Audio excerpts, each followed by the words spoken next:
Shalom,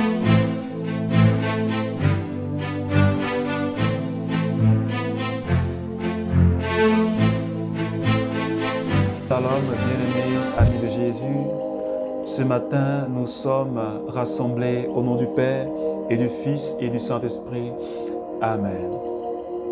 Alors, bien-aimés, amis de Jésus, ce matin, nous sommes dans notre cheminement, notre marche avec Josué, le 3e jour. Et ce matin, nous voulons dire merci au Seigneur. Alors, je voudrais que de là où tu es, si tu peux élever la voix, commence à dire merci à Jésus. Parce que c'est lui qui a permis que ce matin tu sois réveillé. Il nous a donné le souffle de la vie et il mérite de recevoir action de grâce et adoration. Seigneur, je veux te bénir ce matin. Je veux te dire merci parce que tu es le Dieu de mon salut. Et tu as permis que ce matin je sois debout. Tu m'as rempli de ton Esprit Saint. Et tu me combles de joie. Merci pour ta fidélité dans ma vie et dans la vie de tous les membres du renouveau charismatique. Merci pour ta fidélité dans la vie de quelqu'un qui est en train de prier avec moi. Merci pour ta fidélité dans la vie de cette sœur et de ce frère. Seigneur, merci. Merci aussi ce matin pour la présence de ton Esprit Saint. Mokai kaindarabako shenderebaos riata kamberibaos sarabakura mama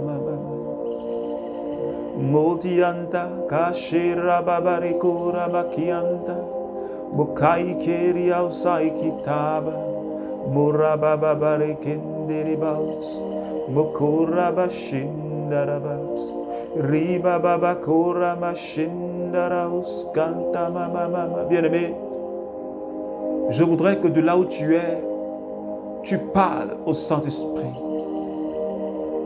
et que tu demandes au Saint-Esprit de disposer ton cœur ce matin pour comprendre le message et pour recevoir la semence de Jésus ce matin. Saint-Esprit, je veux te dire merci parce que tu es déjà présent parmi nous. Merci pour la vie de quelqu'un que tu es en train de visiter ce matin. Merci pour un frère et une sœur sur qui tu es en train de répandre ta grâce ce matin. Béni sois-tu, Seigneur. Merci, Saint-Esprit. Alors, amis de Jésus, ce matin, nous rendons toute la gloire à notre Père. Et comme je le disais à l'entame, nous continuons notre cheminement à la suite de Josué. Et ce matin, nous verrons la conquête de Jéricho. Josué, chapitre 5, à partir du verset 13. Or, Josué se trouvait à Jéricho, leva les yeux et vit un homme qui se tenait debout devant lui, une épée nue à la main. Josué s'avança vers lui et lui dit, « Es-tu des nôtres ou de nos ennemis ?» Il répondit, « Non, mais je suis le chef de l'armée de Yahvé. Et maintenant je suis venu. » Josué, tombant la face contre terre, l'adora et dit, « Que dit mon Seigneur à son serviteur ?» Le chef de l'armée de Yahvé répondit à Josué, « Ôte tes sandales de tes pieds, car le lieu sur lequel tu te trouves est saint. » Et Yahvé fit ainsi. Parole du Seigneur. Amis de Jésus, ce matin, après la traversée du Jourdain par le peuple de Dieu et la célébration de la Pâque, Josué entre maintenant dans la conquête véritable de Canaan. Et cette conquête va commencer par la prise d'abord de la ville de Jéricho, cette forteresse. Mais ce matin, je remarque quelque chose de merveilleux dans cette parole que nous venons de lire. Parce que Josué a vu un homme qui était debout et il lui a dit, mais est-ce que tu es de notre côté ou bien est-ce que tu es du côté de nos ennemis? Et l'homme s'est révélé comme étant le chef de l'armée de Yahvé, c'est-à-dire l'archange Michel. Est-ce que quelqu'un peut dire Amen? L'archange Michel. La présence de l'ange de Dieu, la manifestation de la présence de Dieu. Yahvé a dépêché ses anges. Et si le chef de l'armée est là, c'est que le neuf cœur des anges est présent. Parce que Saint-Michel ne peut pas être là seul. Les séraphins sont là. Les trônes sont là. Les vertus sont là. Les principautés sont là. Les dominations sont là. Les chérubins sont là. Les puissances sont là. Les anges sont là. Et les archanges sont là. Ils sont venus pour assister à la remise de l'héritage promis depuis Abraham aux Hébreux. Pour que cette remise de l'héritage se passe selon le plan voulu par le Seigneur. Et donc, l'armée céleste était là. La cour céleste était là pour assister le peuple dans la conquête de la terre promise. Parce que quand ils étaient dans le désert, dans cette marche, l'archange Michel n'était pas là. Mais quand ils ont passé le Jourdain, où le combat doit commencer, et c'est pourquoi je suis en train de dire à quelqu'un, dans le combat que nous menons, la Bible dit en Éphésiens chapitre 6, à partir du verset 10, il est dit que nous n'avons pas à lutter contre la chair, mais c'est contre les esprits mauvais de ce monde. Et comme Yahvé sait que le combat à mener n'est pas au niveau physique, je vais dire charnel, il a dépêché son armée. Parce qu'ils vont faire le travail.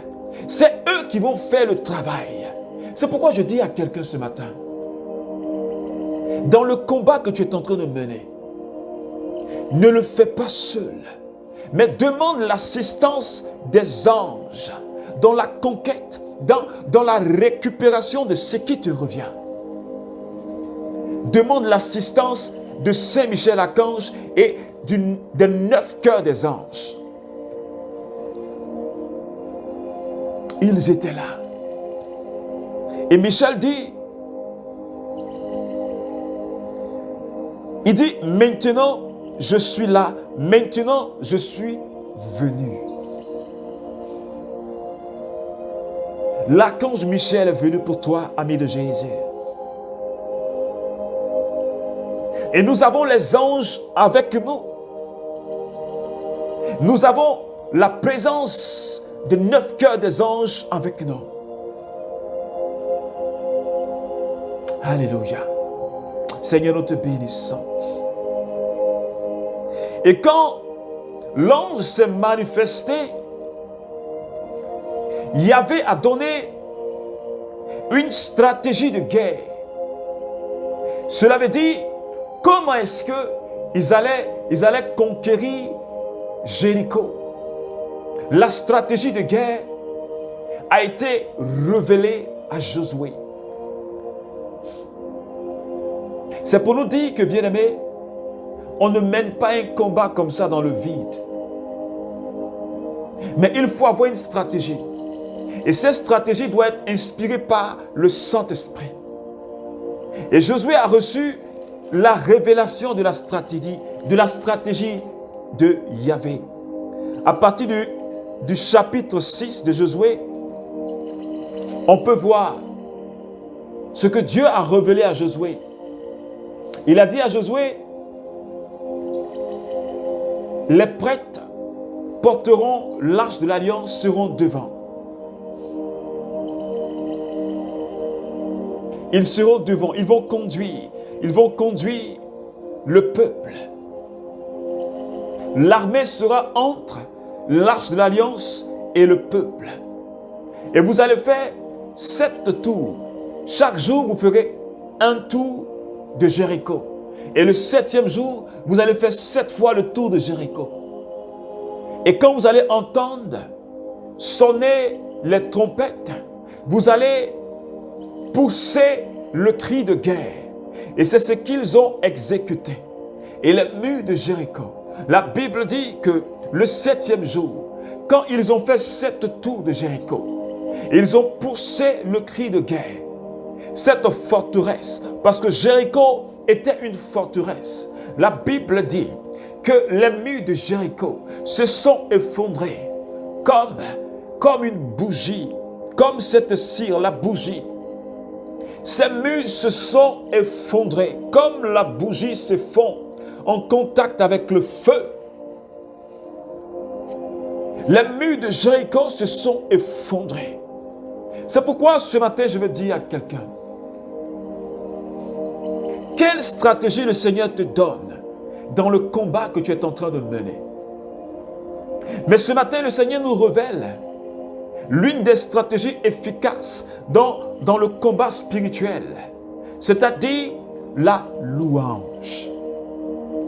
La louange. La Bible dit dans le psaume que Dieu siège dans la louange de son peuple. Quand nous sommes en train de louer Dieu, quand nous sommes en train de glorifier Dieu, la Bible dit que le ciel est en joie. Le ciel est en fête. Et Dieu descend de son trône et il vient siéger dans la louange de son peuple. C'est pourquoi dans le livre de l'Acte des Apôtres, chapitre 16, les versets 25 au verset 26, la Bible nous parle de Paul et de Silas. Ils étaient emprisonnés parce qu'ils annonçaient l'évangile. Mais à partir de minuit, la Bible dit que ces 2 serviteurs de Dieu se sont mis à louer le Seigneur. Ils se sont mis à célébrer la grandeur de Dieu. Et qu'est-ce qui se passe? Les fondations de la prison ont été ébranlées. Est-ce que quelqu'un peut dire Amen? La louange gratuite de Paul et de Silas ont ébranlé les fondations de la prison. La Bible dit que les chaînes qu'ils portaient, ces jougs-là ont été cassés. Et même le joug des prisonniers qui étaient dans les autres cellules ont été brisés. Et les portes se sont ouvertes. Laisse-moi te dire ce matin, ami de Jésus, que dans le combat spirituel que tu es en train de mener, peu importe le niveau de ce combat, entre dans la louange. Peu importe la prison dans laquelle le démon est en train de t'enfermer. Peu importe la prison dans laquelle le démon a enfermé ta famille. Peu importe la prison dans laquelle tu te trouves. Je t'invite, ami de Jésus, à entrer dans un temps de louange gratuit, à célébrer, à élever le nom de Jésus. Et tout en élevant le nom de Jésus, la puissance de Dieu se manifeste.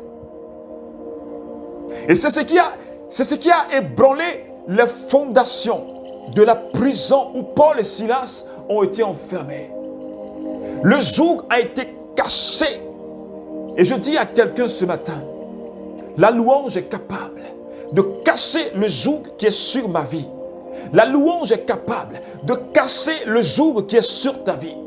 Parce que dans la louange, Dieu siège. Dans la louange, Dieu est présent. Et Paul dit en 2 Corinthiens chapitre 10, verset 4, il dit, les âmes que nous avons en tant que serviteurs de Dieu, en tant qu'enfants de Dieu, nous sommes des humains, mais les âmes que nous avons, sont des âmes puissantes, qui sont capables de faire tomber des forteresses. Jéricho était une forteresse. Et ce matin, je dis à quelqu'un, peu importe la forteresse qui se dresse dans ta vie, peu importe l'homme fort qui s'est levé contre toi, peu importe la puissance qu'il détient, peu importe, je dis peu importe la forteresse qu'il est dans ta famille, peu importe l'hôtel qui a été bâti dans ta famille, peu importe cette femme forte, mais laisse-moi te dire, parce que tu dois maintenant entrer en possession de ton héritage. Jésus, Yahvé, ton Père lui-même, a dépêché la cour céleste. Il a dépêché le 9 cœurs des anges pour ta cause. Je le dis, bien-aimé, c'est la vérité. Le 9 cœurs des anges est à notre disposition. Si tu crois, dis Amen. Si tu crois, ils feront le travail. C'est pourquoi la Bible me dit, les anges sont à notre service. Dieu les envoie pour nous aider. Et je t'invite à les invoquer. Depuis Abraham, Dieu a dit, ta postérité va posséder Canaan. Et quand le temps est arrivé, le Kairos, le moment de la remise de l'héritage, c'est Yahvé qui s'en charge. C'est Yahvé qui s'en charge. Laisse Yahvé te conduire dans cette bataille. La Bible dit, ce n'est ni par la force, ce n'est ni par ta force, ni par ta propre puissance, mais c'est par l'Esprit de Dieu. C'est pas le 9 cœurs des anges, c'est pas la manifestation de la présence de Dieu. C'est Yahvé qui peut te donner de pouvoir entrer en possession de ton héritage. Et Jéricho a été voué à l'anathème. Cela veut dire que tout ce qui a été pris comme butin a été éliminé. Homme, enfant comme femme. Jéricho est tombé sous la main de Josué. Jéricho est tombé. Est-ce que quelqu'un pense que son Jéricho est en train de tomber et que ses murs sont en train de s'effondrer pendant que je parle?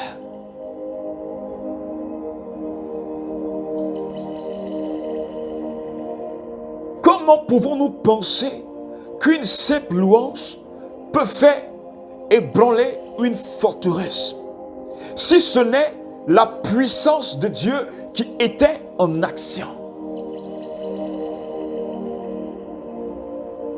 Le 9 cœurs des anges étaient à l'œuvre et ils étaient en train de casser les murs de Jéricho jusqu'à faire effondre ce mur.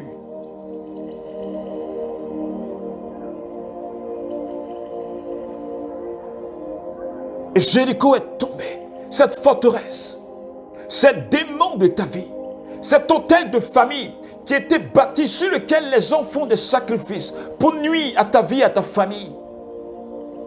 Vois cet autel et vois les anges de Dieu qui sont en train de fracasser cet autel. Et la prison dans laquelle tu as été comme mise, le neuf cœur des anges est en train de démolir cette tombe et cette prison pour que tu sortes. Et quand le mur de Jéricho est tombé, Josué ne s'est pas arrêté là. Il a dit, toujours au chapitre 6, à partir du verset 36, Josué a prononcé un serment. Il a dit, maudit soit devant Yahvé l'homme qui se lèvera pour rebâtir cette ville Jéricho. Oh! Est-ce que quelqu'un comprend ce que je dis? Ou du moins ce que Josué est en train de dire?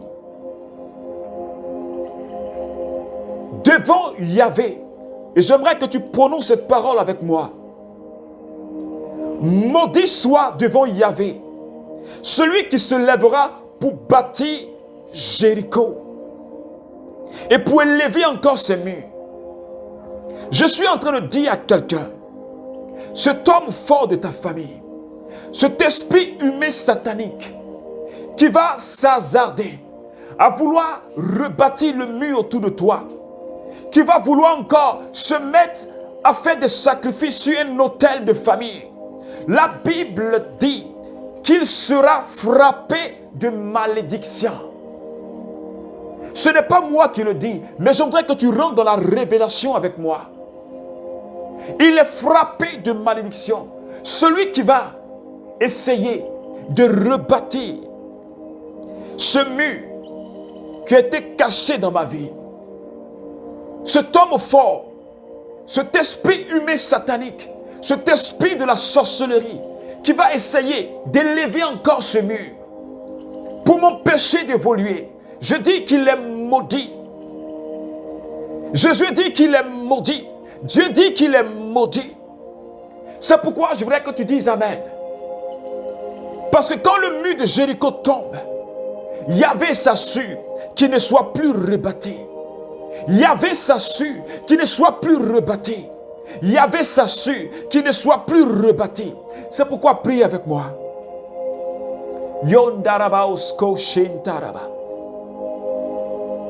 Moka rebo sheke mara maribokota. Shanderebo sata. Rebababa rondorobo shaikitara. Rabababa rondorobo sanderebo sata. Sheketa mama mama mama. Seigneur, je bénis ton nom ce matin. Parce que tu me donnes d'entrer en possession de tout mon héritage. Ce qui a été maintenu par le démon. Ce qui a été maintenu par la sorcellerie. Seigneur, je récupère mon héritage. Je récupère mon bien. Je récupère ma prospérité. Je récupère mon enfantement. Je récupère mon travail. Je récupère ma réussite. Je récupère mon succès. Je récupère, Seigneur Dieu, tout ce qui me revient. Tout ce que l'ennemi m'a volé. Seigneur, je récupère cela. Mon rayonnement spirituel dans le ministère. Ma croissance dans le ministère. Je récupère cela au nom de Jésus. Et que tout homme fort de ma famille, ou tout esprit maléfique quelconque, Seigneur, qui tentera de rebâtir le mur, qui tentera encore de nuire à ma vie, qui tenterait à se lever contre moi, Seigneur, toi-même tu l'as dit, il est maudit. Dès qu'il se lève, il est maudit. Tu le frappes de malédiction. C'est pourquoi je bénis ton nom, Papa. Parce que tu montes la garde autour de moi. Tu as dit que l'ange de Yahvé monte la garde autour de ceux qui le craignent. Et comme ton ange monte la garde, le mur ne peut plus être construit. Et celui qui construit est frappé par l'ange de Yahvé.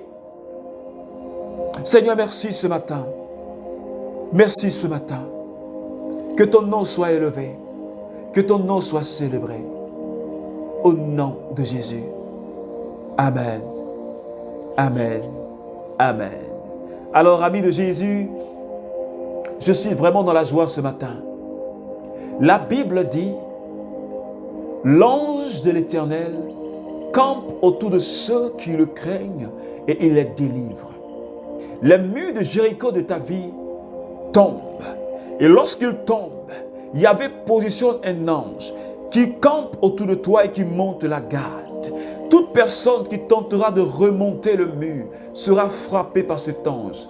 Bien-aimé, je ne le dis pas pour te faire plaisir, mais c'est une réalité spirituelle. Alors que Dieu te bénisse, garde la foi et reste dans la joie au nom du Père et du Fils et du Saint-Esprit. Amen.